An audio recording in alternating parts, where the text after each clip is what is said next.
the Foreign Cultural Exchange Jurisdiction Immunity Act. And I'll now turn to Senator Hatch and anyone else who would like to speak on this bill. Well, thank you, Mr. Chairman. Turn on your microphone. Thank you, Mr. Chairman. Across this country, art museums offer wonderful opportunities for education and enjoyment through exhibitions of art and cultural objects.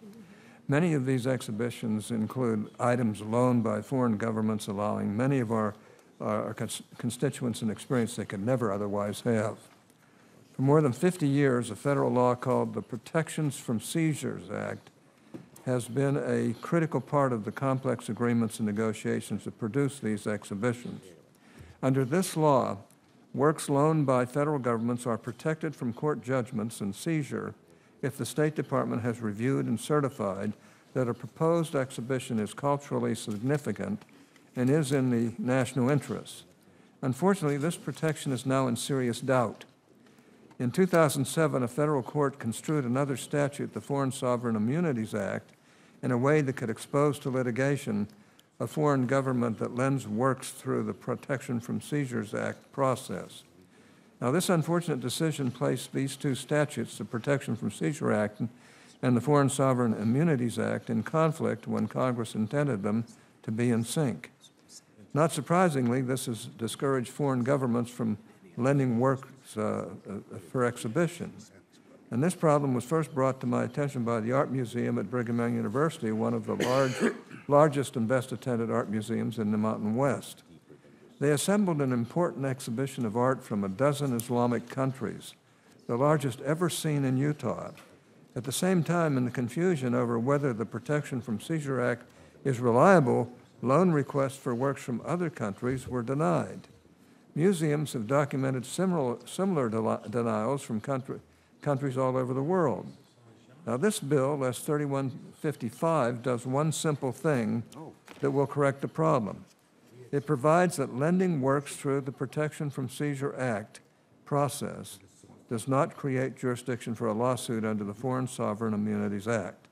It is important to emphasize that the Protections from Seizure Act does not automatically immunize any works of art. Protection from seizure applies only after the State Department reviews and certifies an exhibition. Legislation that relates to artwork from other countries can understandably raise some important and sensitive issues.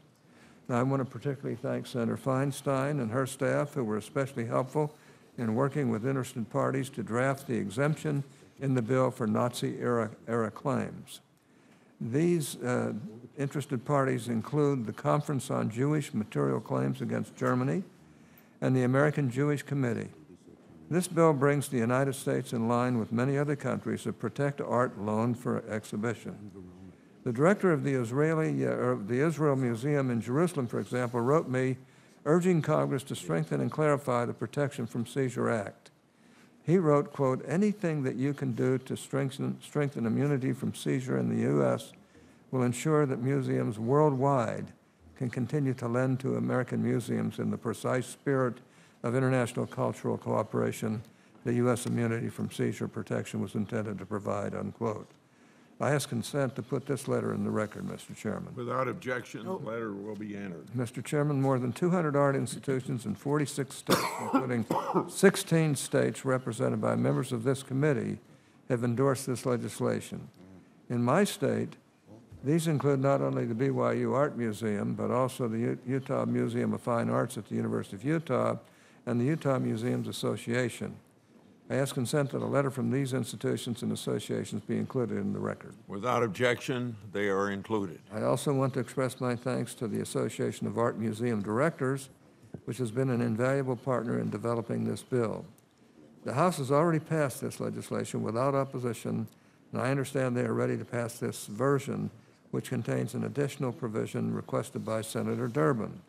This is a small bill addressing a specific problem. Solving that problem will be a great benefit to all our constituents and will not cost a dime.